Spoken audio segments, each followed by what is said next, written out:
Hi guys, this is Debbie and I'm here for Wednesday training on self-awareness today.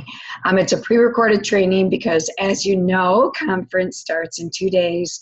So I had to head out. I'm already there. It's Wednesday and I'm currently at Disney with fellow Color Street stylists and leaders, and we are super excited to be with everybody in just a couple days.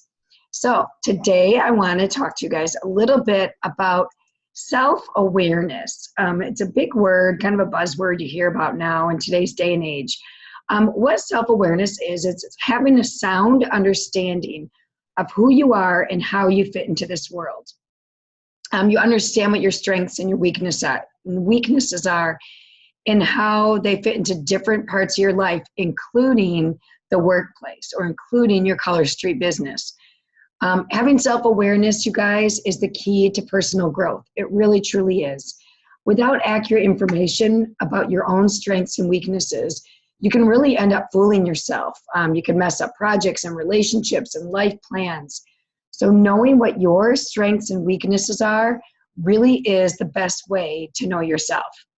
So I want you to consider for a second if you are mindful. Do you understand yourself to be mindful? Do you understand what makes you be uniquely you?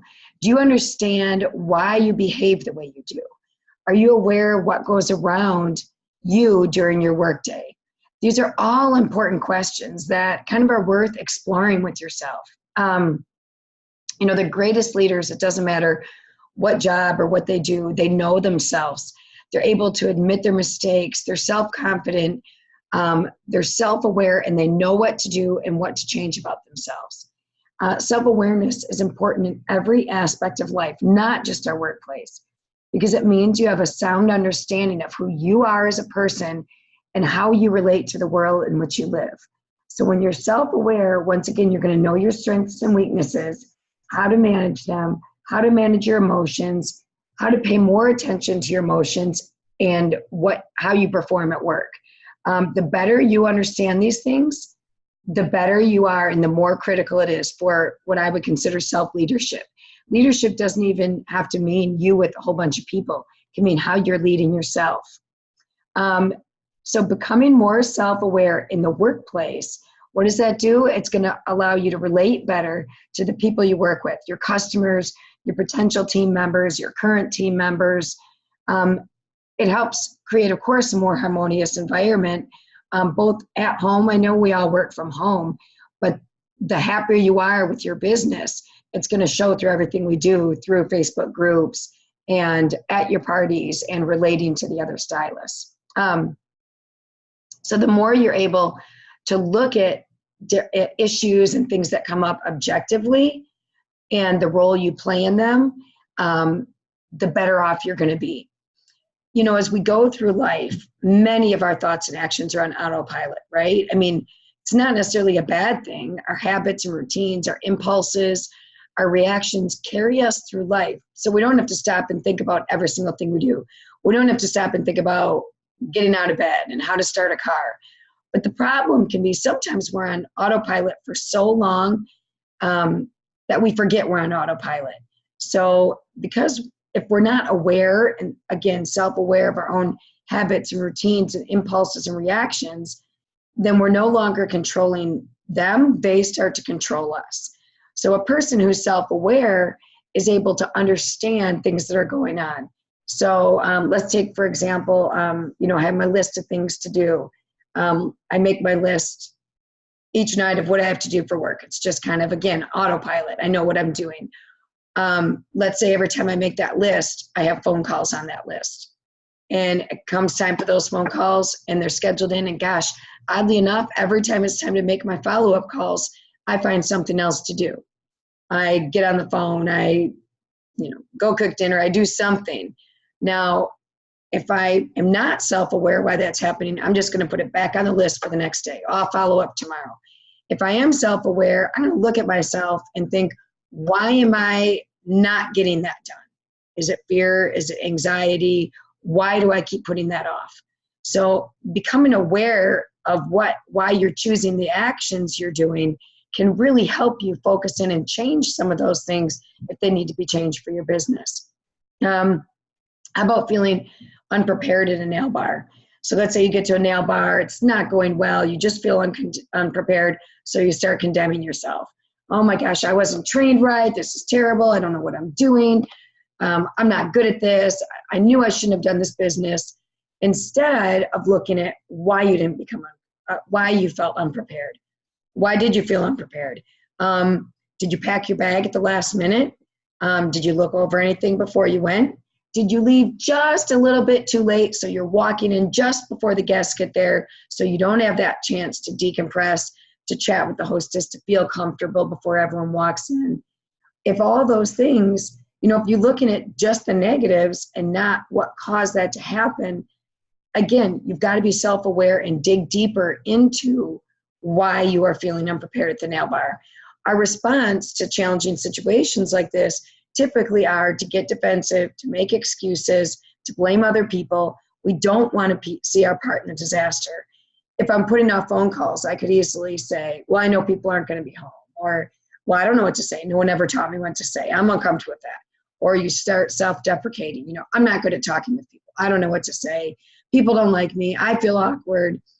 Or in the other situation of the unpreparedness for the nail bar, again, you start, attacking how you were trained, or how, you didn't know what to say, or you're not good at this. Instead of that, take ownership in it, figure out, again, break down why that happened and what is it that caused those feelings to happen, or why did those things happen. If you can observe yourself during these incidents and take a step back, that is where you start your self-awareness. So you're able to change it for the future. You feel unprepared at nail bars and you figured out it's because, well, I probably am not doing my part before I go in. I'm only doing one nail bar a month, let's say. So that's probably not enough to feel comfortable with it. I'm not looking over party cards. I'm not readdressing what I need to do. I'm not evaluating after my last nail bar what I could have changed. Well, then you probably are going to feel unprepared each time you go in. So if you can take ownership, figure it out, and then move forward, say, okay, next nail bar, I'm leaving 15 minutes earlier. I want to get there earlier. I want to be at the hostess. I'm going to take time the night before to look over my party cards. When I get home, I'm going to get my bag all repacked so I know it's ready to go, so I don't have to be scrambling the night before. I'm going to sit down after my nail bar and I'm going to look at all the things that I feel went well and maybe that I could work on. And so I'm prepared for my next one, and I get excited for my next one because now I get to try what I think will make it work better. Take ownership of what you do in order to make the change. And that is what self-awareness is. And that is how being aware of you and what you're capable of, but knowing what you need to do to adapt and make your personality work in the situation is what you need to do. Are you struggling to get people to sign up? Is your reaction to say, well, nobody's interested. I can't get anyone to talk to me. This isn't the greatest opportunity. Well, I haven't had any success. Have you looked and examined yourself as to why this is happening? Are you offering the business? Are you even telling anybody about it? How often are you doing that? Do you believe in the business? What are you saying to the people? Again, look at what's happening so then you can evaluate, well, I guess if I only offer it once a month to somebody, statistically, I'm probably not going to sign somebody up very often. Well, I don't really have the most positive attitude when I'm talking to somebody, so they're probably not getting too excited when I talk to them about the business. Maybe that's why they're not signing up. Self-awareness, like I said earlier, really helps you dig into your strengths and weaknesses. Self-awareness doesn't stop you from making mistakes, but it helps you learn from them. Again, that's a great quote. Self-awareness doesn't stop you from making mistakes, but it's going to help you learn from them, right? As we get older, we always are learning from our mistakes. We're teaching our kids to learn from their mistakes and our mistakes, right? But the more mistakes you make and the more you learn from them, then that mistake was worth it, right? We're always growing and evolving. Till the day we die, we're always going to be, if we're being the best version of ourselves, we're always striving to be better and figure out what we can do to improve ourselves. For me, I know I call myself gosh, Lee Emmett on our team, she brought up this term to me years ago at church. And it's so, so, so true. I'm a 90% person. I know that if I start a project, I will get it done 90%, unless I get it all done at once.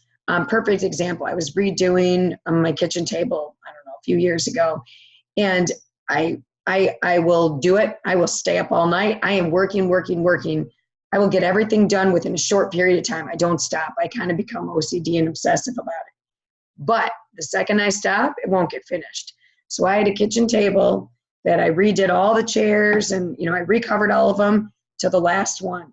I had one chair that I did not nail back in. 2 years later, when I went to go redo my furniture again, that one chair was never redone because I stopped, I walked away from it. I can't get myself to go back.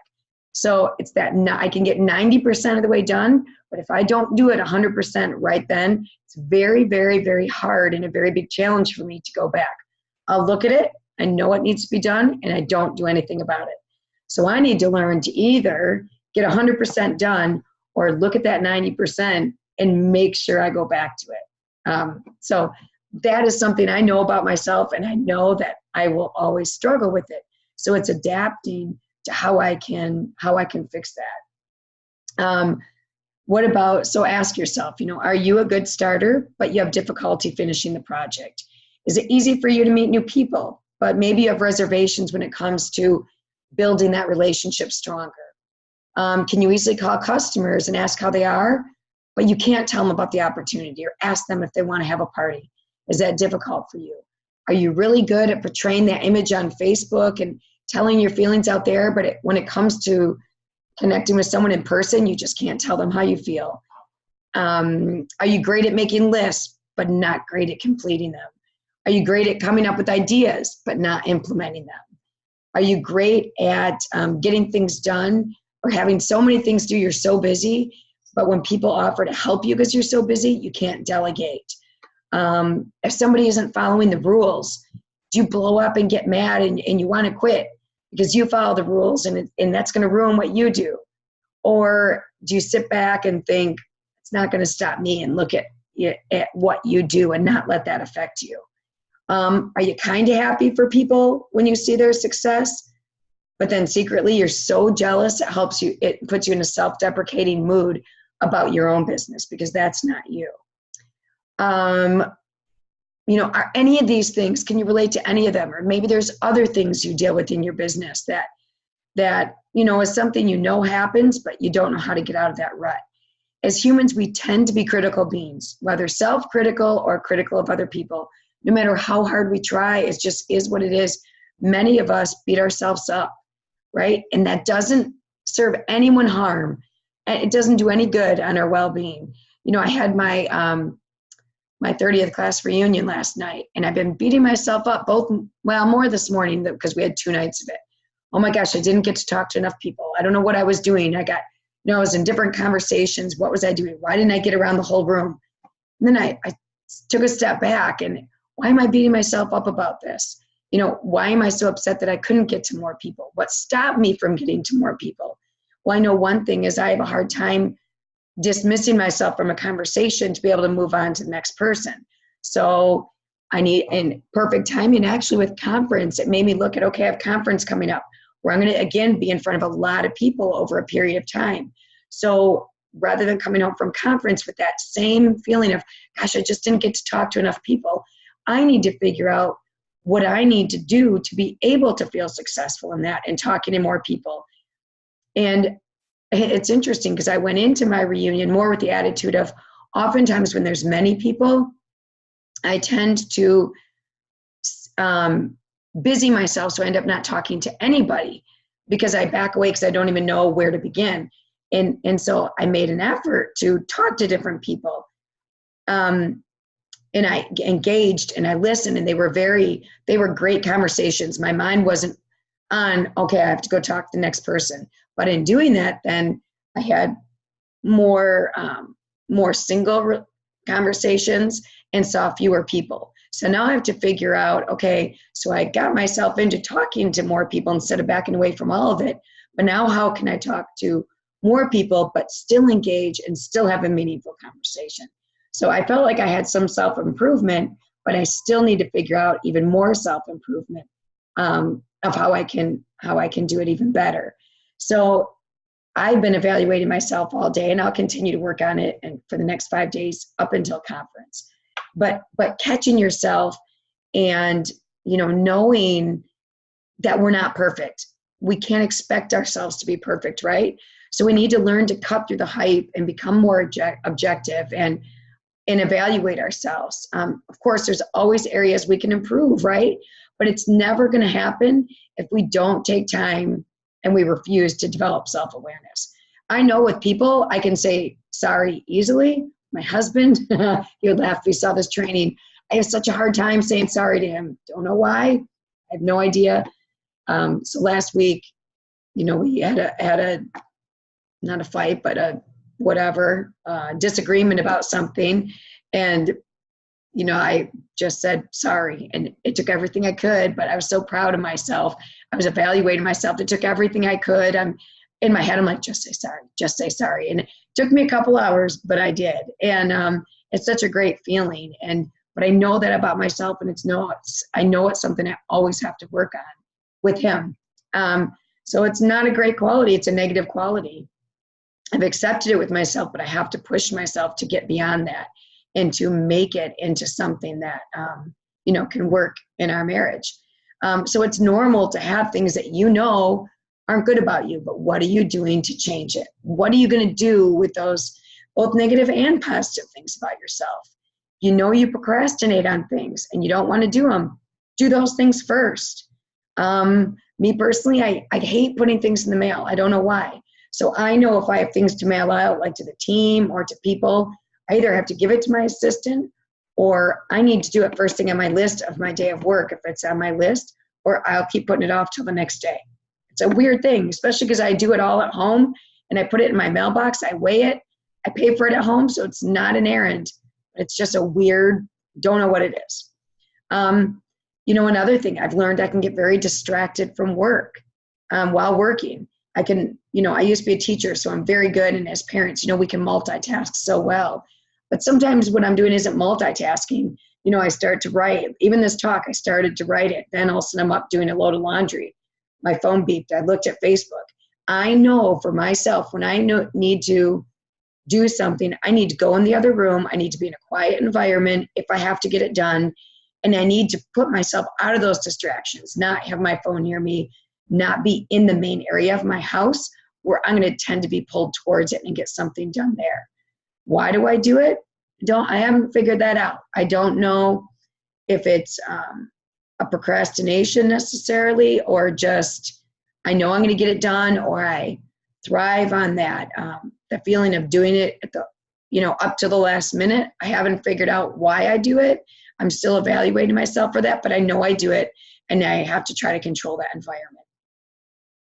So what can you do to make yourself become more self-aware? There's some great quizzes online, you guys. Super fun to take. I've taken a couple. A lot of them tend to look at your attitude and your happiness, because that's so entwined with becoming self-aware. So I'll put a couple in the comments that I took. They're fun. I can't promise you if you're not going to get junk mail. I'm not really sure if I will, but one gave me kind of instant results. Another one emailed me some results. Walking, that's a great thing to do when you can just be in the quiet of nature and be alone with your thoughts. There's no reason when you're alone with yourself to take sides at one side or against the other, right? But it's time you can evaluate yourself objectively and, try not to gloss over what you'd rather not see about yourself. Why am I, again, let's say, this isn't a reason for me, but like at my reunion, why did I not talk to people? Is it because I'm scared of them? And that isn't my reason. I don't know what my reason is. I'm not scared of them because most of them were my friends actually, but what is the reason that I didn't get to more people? I haven't figured that out yet. So I have to dig deeper through your subconscious, ask for its opinions, and then correct, whatever it is you need to correct or change. Another thing is practicing mindfulness. because that can create self-awareness. Mindfulness, another big buzzword right now these days, right? Meaning to be present in your moment and acknowledge your thoughts and feelings that you're having right here and right now. Why are you having these feelings? And just owning them, and then deciding, is this something that's healthy for me, or is this something I want to change and improve on? Journaling. Journaling is a great thing you can do. Take notes on your emotions. If you are upset about something, why, write down the situation. Why did it happen? How was I feeling? Did I feel good about this thing right here? Or was I feeling bad? Should I change something about it? Was this something I could have done differently? Write down your reaction, and then you'll have those in the future to go back and be able to acknowledge that. And sometimes even just writing it helps you work through it. Then you're not off talking to somebody. And sometimes other people, when you're giving them a situation, can get you, they side with you and they get you just as worked up, instead of looking at it from both perspectives. Which leads me to another thing, is talking to somebody who can give you that honest opinion of, do you think this was my issue? Or do you think this is, was this something somebody else did to me, or I could have owned it and done something differently? Somebody who can give you a fair, honest, open opinion is a real good person to have in your life, that isn't going to take sides, or not. You don't want them to always take sides with you, because if they're always saying, oh, no, they shouldn't have done that to you. Oh, no, you were right.